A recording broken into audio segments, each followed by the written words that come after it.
think we are live for the first time in forever. So not only am I tremendously late, and it is me, I apologize endlessly, but we haven't done one of these in a while. How are you doing, Bruce? How's it been? It's been it's been interesting. The I don't want to say COVID is over, but it's I've been vaccinated for a few months now.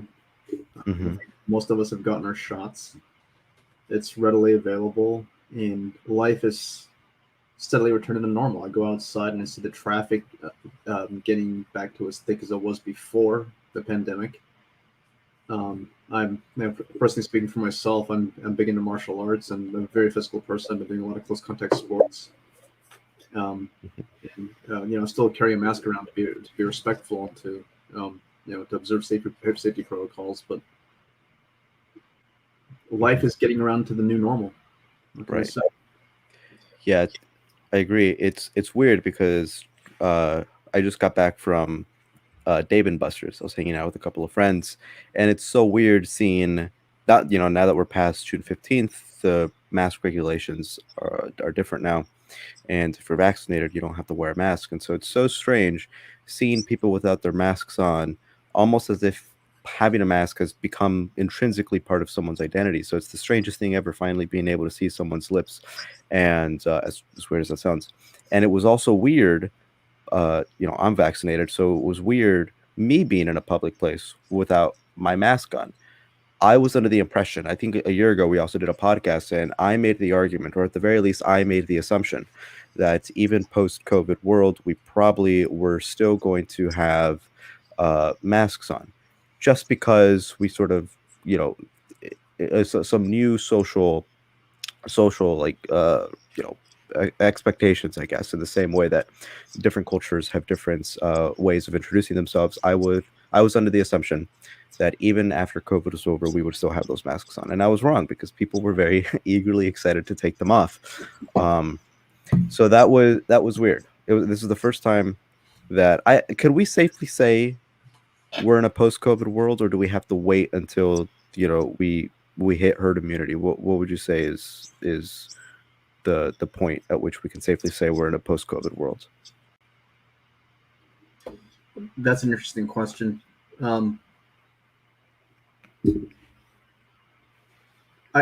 I'd say right now it's premature, although generally for all intents and purposes, it looks like life has gone back to normal. I live here in Southern California. It looks like much of a regular life has returned, other than a few holdouts here and there. That said, we still have to be concerned about the variants. I think to some degree. I don't know how much. I haven't looked at the most recent scientific data, so don't quote me on that.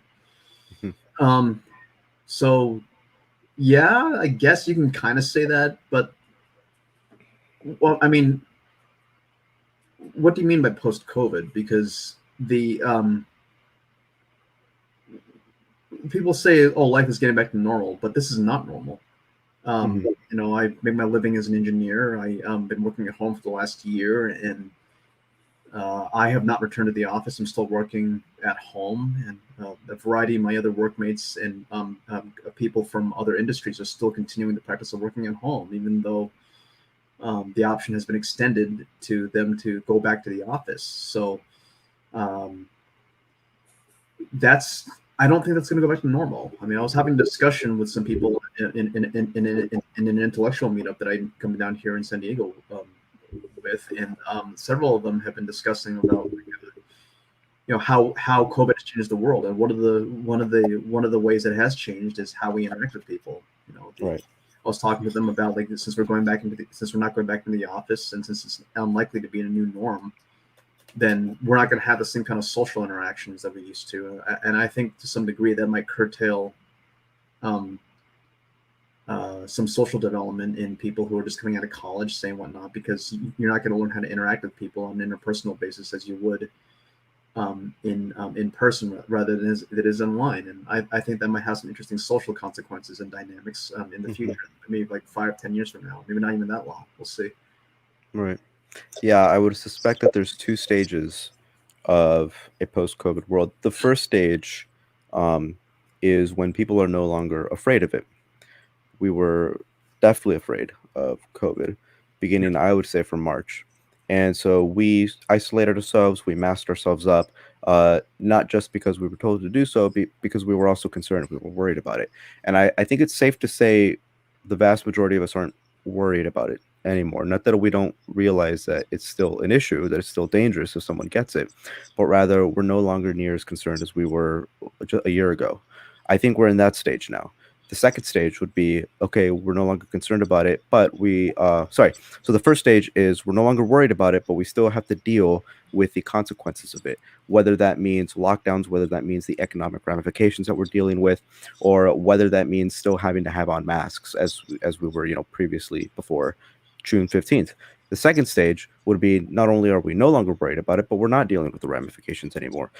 Whenever you enter stores, there are no longer social distancing mechanisms implemented. Whenever you go out for a walk, you don't see anybody wearing a mask just because they don't even think about it anymore. That would be the second stage, when just not only are we not worried about it, but a world in which the world in which we are living now is indistinguishable from the world we were living in before COVID happened.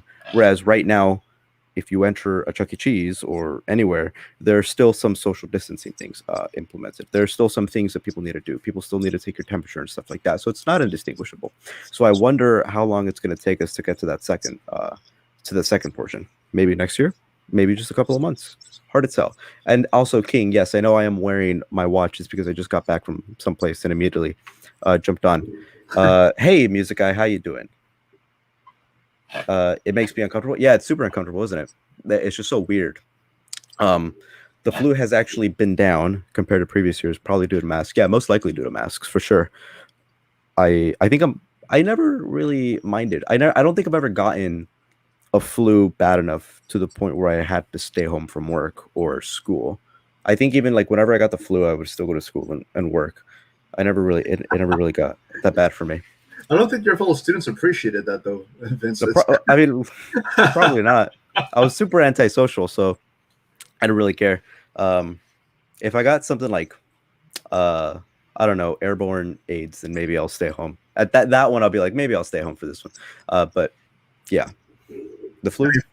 For me, like I mean, okay, so that's good news that like I think the flu has gone down. I guess we'll see if it really stays for this year. I mean, because after a year in quarantine, I'm sure everyone just wants to get out and see friends and family, see like their boyfriends and girlfriends, their relatives, all that stuff, and party. Yeah, I totally understand that. But, the mask was, it still continues to be a bother for me because, like, I'm a really physical person outside of our mutual intellectual interests, and you say physical? You're a real physical person? Yeah, I like to go to the gym. I like okay. to go run, and like so when you wear, I don't know if you ever tried doing a cardio workout when you're wearing a mask. That No. just restricts your breathing. It sucks. Yeah. But the right now, it's definitely listening, but lessening. So right. we'll see what happens. And I think optimistically it'll be completely over in 6 months. Although you may have to continue to take shots or something like that. COVID is going to be a part of life. Right. Shoot. We should do a video on the lab leak hypothesis. That I haven't been following that too tightly, but right. What really concerns me right now is what happened to Pratt Weinstein. They demonetized it. Well, they didn't just demonetize it. They took down his video for him talking about that video. The drug I can't pronounce that drug right now, but like this just part of the course for YouTube. I hope nothing bad happens to nothing bad further happens to his channel. I mean, Jesus. Yeah. It's so that would be you can watch our videos from a year ago when this thing first started. I think it's safe to say that you and I were both pretty alarmist about COVID, and I think we were right. I think we were right to be alarmist. It is overwhelmingly obvious to me, however, that this unfortunately did take a political dimension that it shouldn't have taken on. The fact that we would castigate people like the Weinstein brothers, not just Brett, but also Eric, for even mentioning the lab leak theory. And then now, and the reasoning behind that was because there's overwhelming amounts of evidence that it did not leak from a lab in Wuhan. Overwhelming amount of evidence, right? And now we're seeing Fauci saying, well, we actually can't rule it out. Now we're seeing the establishment say, well, we can't rule it out. Maybe there's actually, it's pretty credible. Now we're seeing Jon Stewart, the darling of the left, Jon Stewart, come out and say, of course it was fucking China. Of course which is impressive. We went from banning Facebook people such as Brett Weinstein because he promulgated this theory, this hypothesis, to Jon Stewart basically saying on the Colbert Report that he does think it leaked out from China, and like Jon Stewart is pretty damn left, so that's crazy. Did you see that video, by the way? Did you see Jon Stewart on the Colbert Report? I saw it being floated around, and like that just really really pisses me off because like the way it just isn't being reported, and it's like, I mean, we've been talking a lot about how much the regressive woke left just gives free it's like they give just free shots to the right wing. It's right. It's like the equivalent of someone like just sticking like a "kick me" sign on their back and like getting all upset when someone goes up and kicks them. Mm-hmm. Well, it's like, can you please be a little bit more honest about your reporting? Can you not just censor people when they raise a difference of opinion like this? I mean, like you're destroying your own credibility, and if it hasn't already been destroyed. I mean, like we talked about this in some of our previous podcasts with some of our friends, like Thomas and Killian, in which, you know, when Dr. Fauci early last year downplayed the importance of wearing a mask, it wasn't until like a few months into the pandemic where he stepped it up. And it's like, Doc, what were you thinking? I mean, trust in our institutions is at an all-time low, and it's probably plummeted even below that right now because of this revelation. And it's like, my God, what the hell's going on? Like, do you guys? No, well, I'll stop there. That's just that's just so disappointing to realize. So it's going to be a very, very long time before I ever write my first book, if I ever do so in the first place. But if I do write a book, it will be about the failing trust in our institutions. It'll be about the academic intelligentsia losing the prestige, the pedigree that it once had, because of what's been going on recently. If I ever write a book, it'll be about that. I cannot say I ever will write a book if I'll be alive long enough to write a book, but that's one of the things that I've been becoming interested in it.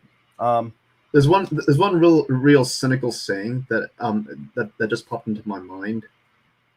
Trust the science unless it conflicts with whatever general narrative you go along with, in which case it's okay to deny it. Which I mean, the left has lambasted the right for evolution, for the denial of evolution. They call them science deniers. But if you're going to go this far to say to deny evolutionary psychology, to even this lab leak analysis, and even some of the social studies that are done out there today that are backed by data, then like you have no moral authority to grandstand and say that the other side denies science when you do it yourself. None at all. And like you pretty much just collapsed our trust in our institutions, and this is where we're at now. My God. Yeah.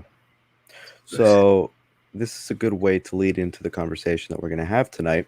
And we're not going to have a very long conversation because we were late, and unfortunately, I can only take an hour of your time, and that hour started at 11 o'clock, and it's at 11:45. But the question of whether or not it is okay, or whether or not we should be okay with, morally, ethically, philosophically, with celebrities being vocal about opinions. Now, I want to make it perfectly clear what this video is not. This video is not a right-wing Ben Shapiro getting mad at Seth Rogen because Seth Rogen is a lefty. This is not Candace Owens praising Kanye West and yet getting angry at someone like LeBron James for giving his opinion on social issues just because the social issue doesn't seem to land where she prefers. This is not that. This is rather, or at least an attempt, this is my attempt at positing a philosophical inquiry into whether or not we are comfortable with people whom have such a large platform to the point where they can effectively change the cultural attitudes, whether that means on Twitter, whether that means just in the public consciousness. They can change attitudes to such a degree that whatever they say goes. And are we comfortable with that? Are we confident enough that someone like Sarah Silverman knows what she is talking about, that she has done sufficient research to be able to change what millions of people believe just because she said so? That is what I'm more concerned about. That is what I'm more interested in. And if Hollywood was overwhelmingly conservative, I would still be asking this question. This has nothing to do with the political affiliation that Hollywood has now, but rather it has to do with the amount of power that they have. And I'm sure if there's some pretty woke people listening to this, then that's a key word that they should listen to: power. They don't like power when it affects social structures. So that's my question. What are your initial thoughts, Bruce, on this idea that whatever someone like Seth Rogen says to his 12 million Twitter followers, he has quite a few, he's going to be able to change public opinion quite dramatically? Are you comfortable with that fact? No. Um, how do I explain my views here? Okay, so let's take a panoramic view at this. At a young age, and even in your adult years, I'll focus on the teen on like the teenage age demographic for now. When you're young, you tend to be you don't have a lot of life experience. You tend to be easily impressionable. You see sports personalities, people who are singers, anyone who has a lot of social clout, and you tend to be influenced by their words, their actions. You probably end up dressing the way they do, speaking the way they do, adopting their mannerisms, et cetera, et cetera, et cetera. And, you know, when I was a lot younger, the word hero tend to get thrown around a lot. By hero, they mean role model. Mm-hmm. But when push comes to shove, at the end of the day, these people are just like you and me. They're just people working a job, and sometimes they might not even necessarily be good people. And even if they are good people, it doesn't necessarily mean that they're well informed. I mean, it's okay for everyone to have an opinion, and when it comes down to it, all of us to some degree are biased to an extent. But my huge problem with the idea of celebrities spouting off their opinions and virtue signaling like they do with the Oscars, which Ricky Gervais just skewered them for a short while ago, is that because of that social influence that the way sports personalities and singers or movie stars or whatever have on a younger generation, that also affects the general populace, who don't spend a lot of time researching, who aren't familiar with the nuances. Like I've said before, like you walk down the street and ask a random person what's a liberal, what's a conservative. I guarantee you, none of them will be able to give you a coherent answer. Given that we live in an age that you know is mostly that most people are not informed of these of the subtleties of these issues, and they don't have time to be. They're for better or worse easily impressionable, and someone who has a big name, someone who has a huge influence, has the capability, the capability of really pushing or shaping people's opinions. And in my not so humble opinion, you know, whether they asked about it or not, whether they admit they have it or not, they have a responsibility to at the very least, like, you know, when they give their opinion, backtrack on it and to account for something they did not know before, or at the very least, just when you get up there, just just be a movie star. Just be a personality. Don't give out your fucking opinion about this or that, because let's face it, it's dangerous. I mean, like one classic example I'll bring up is Ben Affleck when he went on Bill Maher's show with Sam Harris, and he just skewered Sam and Bill for criticizing Islam. He says it's gross, it's racist. He doesn't know a damn thing about how that religion is practiced on a fundamentalist basis around the world. I mean, good on him for wanting to protect moderate and liberal Muslims. That's fine, but to throw out his opinion so blindly like that, and to cut a huge swath, and then and from someone who has such a platform, he could hurt a lot of people who are down in the faith. And apostasy in apostasy in Islam, my apologies, is punishable by death. So should he get an opinion? Well, of course he gets an opinion, but with his reach, with his influence, he's in a position to do a lot of damage if he's not truly informed. So should celebrities get an opinion? Yes and no. I think the onus of responsibility is greater on someone who has a social following, who has that strong a social following. That's my take on it. Yeah. What I think in a perfect world, what I would say, obviously, celebrities should be welcome to express any viewpoint that they have on Twitter.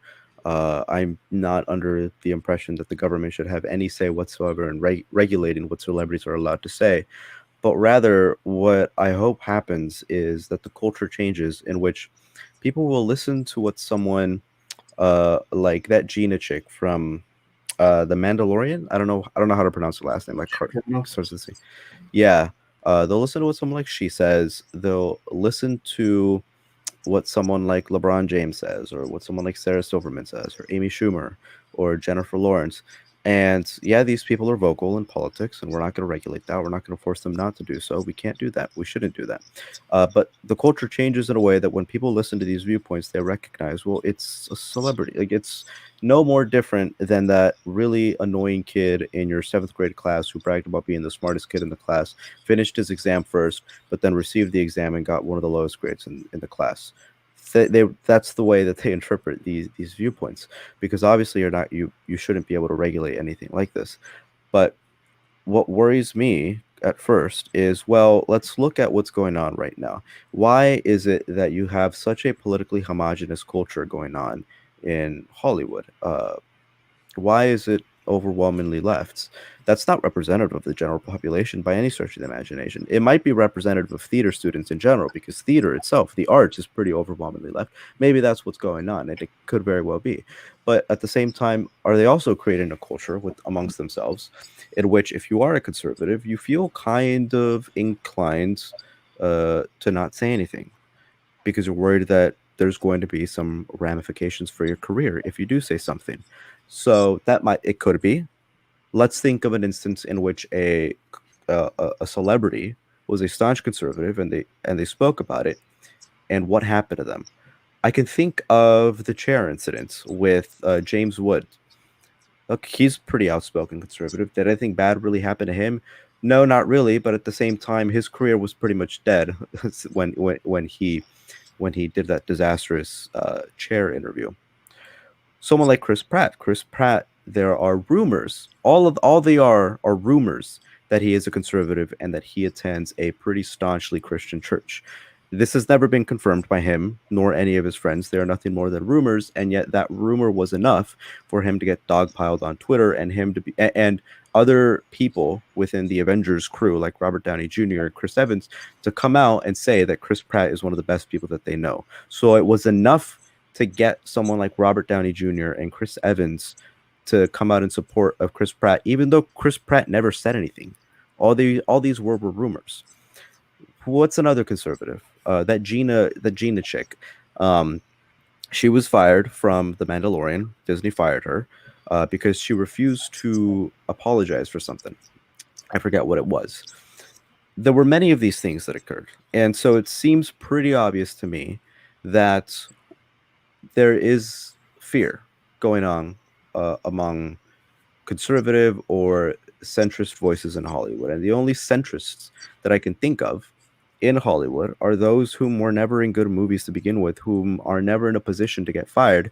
They really are pretty much their own directors. So I can think of Dax Shepard, for instance, who is a centrist and has his own podcast, but he's never really at the whims of any other director out there. He directs his own movies by and large, including the critically acclaimed Chips reboot or whatever it was.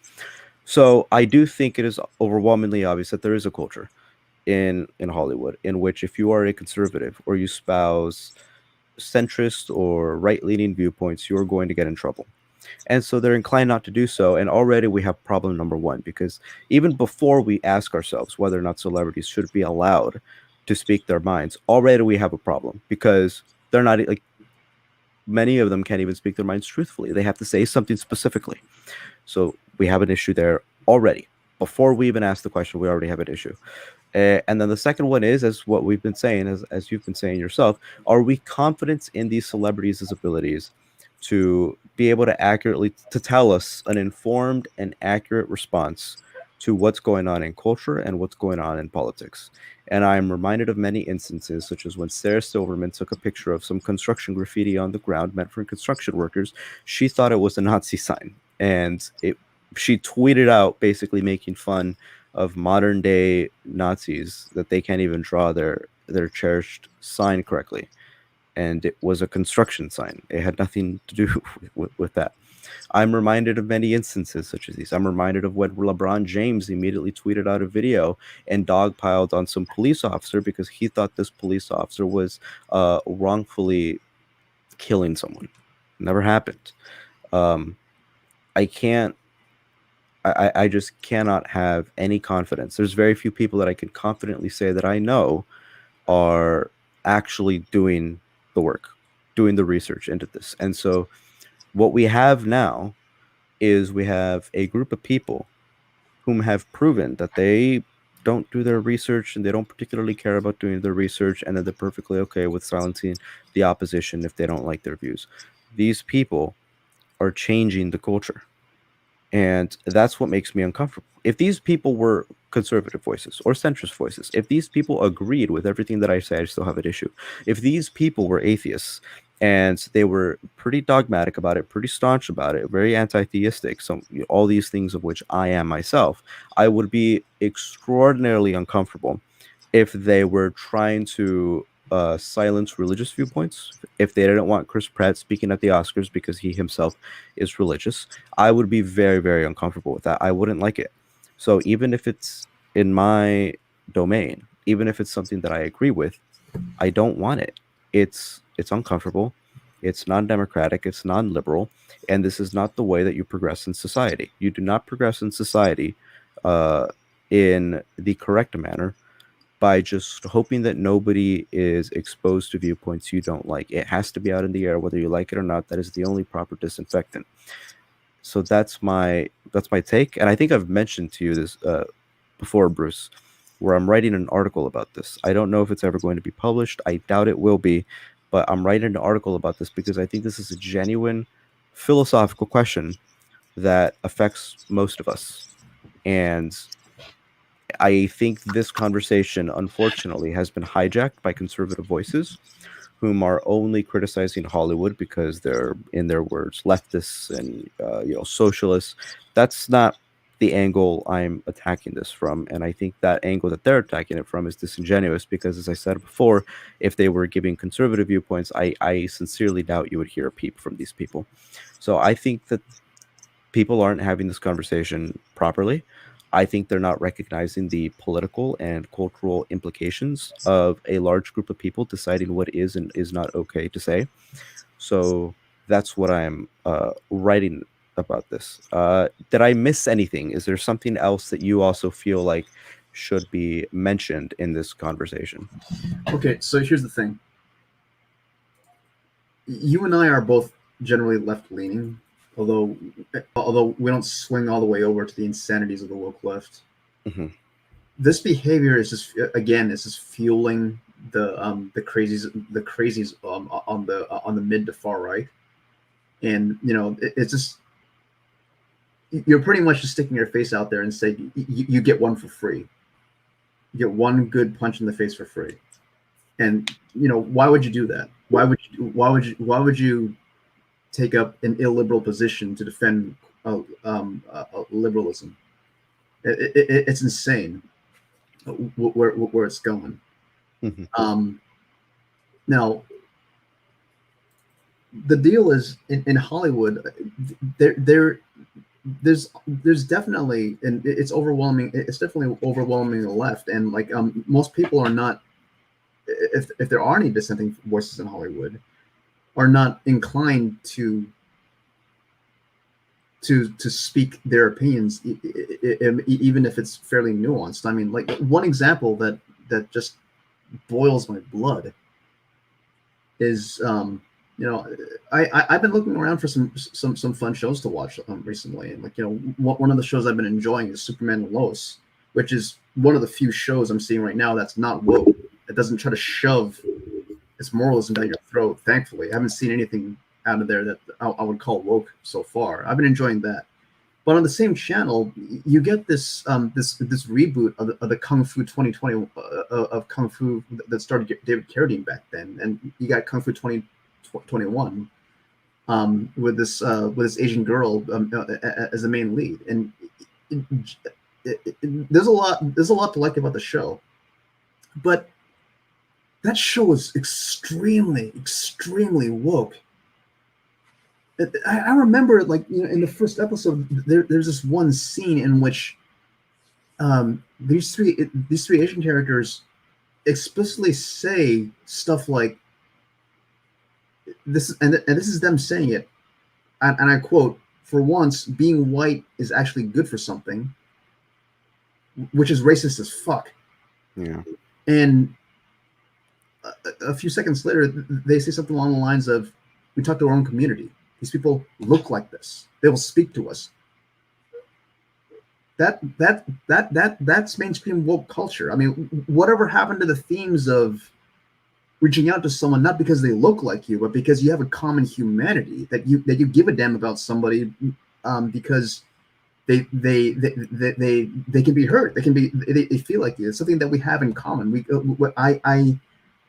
We see the humanity in someone else, and we don't give a shit about their ethnicity. We care about about them because they're living, breathing creatures and other human beings. And so the left has just gone so far over to the woke, and it's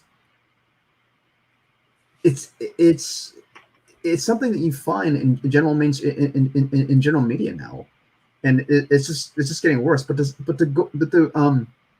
for someone to go out there and spew racist shit like that, I mean, that should give you an idea of just like what the accepted narrative is now in Hollywood, and that it's awful. And when it comes to not just the actors but the directors, and whether they get an opinion, we got to look at them as who they are. They're not intellectuals. They're not people who have looked into these issues to the extent that we would prefer. They're not people who fall into the general IDW. They're just like the normal person on the street who just wants to go about their own life, and who just falls into a media bubble. Like for the left wing, it would be like CNN, MSNBC, and NPR. And then on the right wing, people who fall like Breitbart and Fox News, but not individuals who are willing to take who are not willing to take an electron microscope to these issues. So Yeah. It's like I said, like if you got a platform, I don't care if you didn't ask for it. You have the responsibility to at least try to get it right. Mm-hmm. And if you're not, then go back and correct it. It's not. You will affect people. You will adjust their viewpoints. You will direct them. So that's power. And when you have power, you got to use it responsibly. I'm sorry, but whether you asked for it or not, the bottom line is you have some. Yeah. What do you think of the idea of, we realize that all these people in Hollywood whom are overwhelmingly left are informed. So let's say we give them an exam and they pass with flying colors. They're informed. They know what they're talking about. They just disagree with you. Okay, so, and then we also know, let's say we find out that there is no fear culture, right? The reason why Chris Pratt doesn't speak openly about his views is because he just doesn't want to. Or Robert Downey Jr. also is, I believe he's actually, or was for a while, a registered Republican. Let's say he himself also says, I just don't care that much. So we realize they're not worried about speaking out, they just don't care. So let's say in this situation, you have an overwhelmingly left-leaning Hollywood that are not scaring their fellow conservatives into silence. Rather, they just don't want to say anything. And the reason why the vast majority of them are left leaning is, well, simply because the arts tend to be left leaning. If you look at the economics department, it's slightly conservative. If you look at the STEM fields, it's pretty centrist. It's the same. If you look at theologians or any Christian sect of academia, it's pretty right leaning. Same thing. That's just the only reason why it's overwhelmingly left. It's just contingent on what discipline that they're in, and that is the arts. So, would you have an issue there? Because in this scenario, they're well educated, but and they're not silencing anybody, and they are speaking out about what they believe.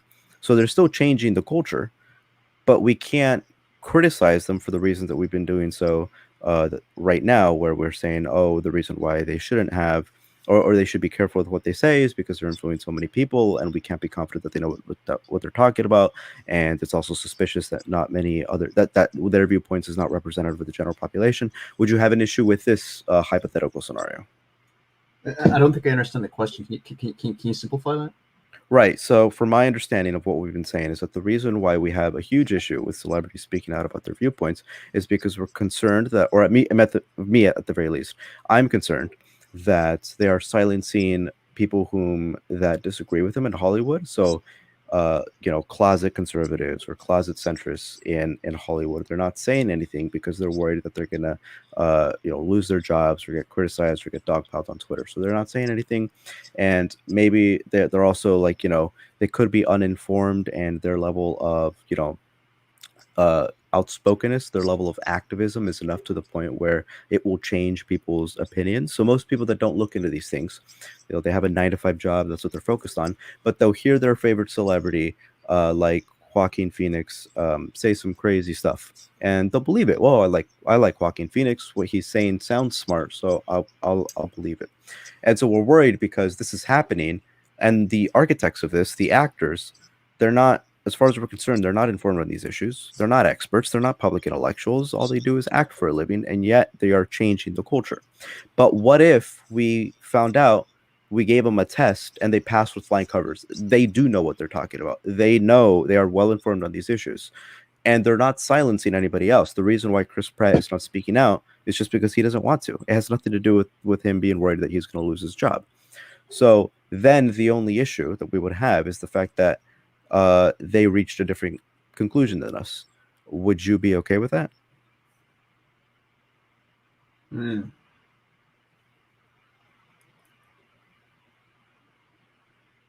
You know what? I think I would be.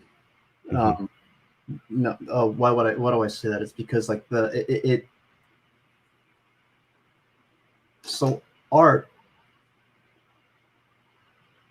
really plays to our emotions. It affects our society by the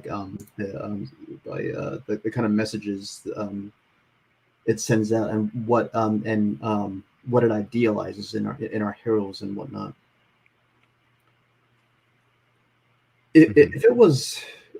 If it allowed for that kind of diversity of thought,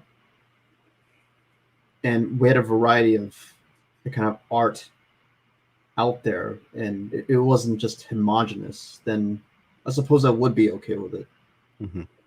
Um, I've been spending a lot of time on Clubhouse. I've been, it's having a lot of conversations with the individuals on there, and we were discussing science fiction one night, and one of the topics was like how science fiction was used to explore like, gray areas in society.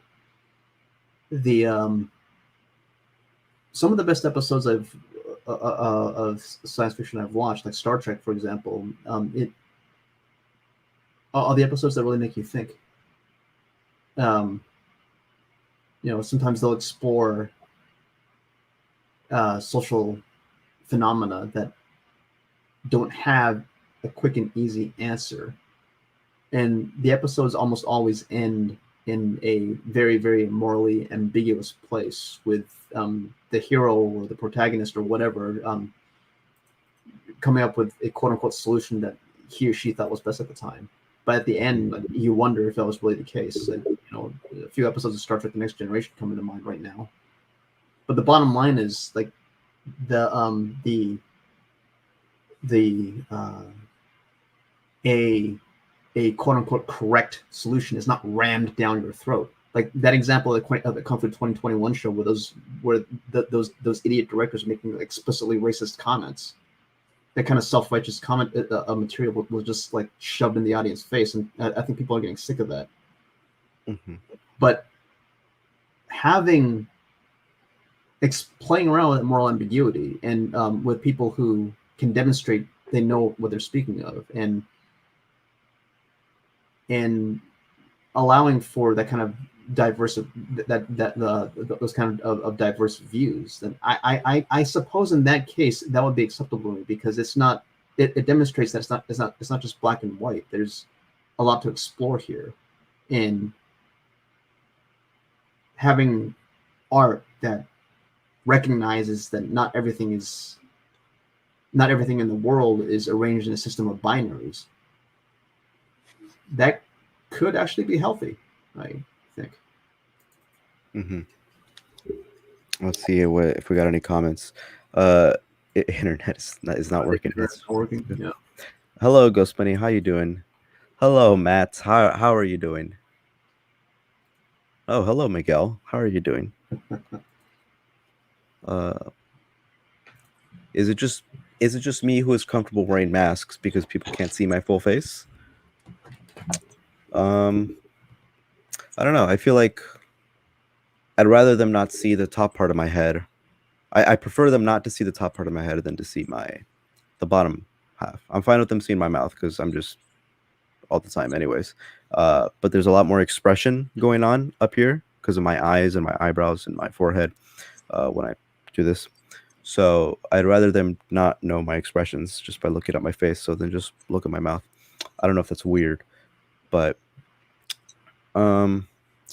yeah. So I think we've exhausted this topic for now, unless there's something else that you want to bring up. But I know that you're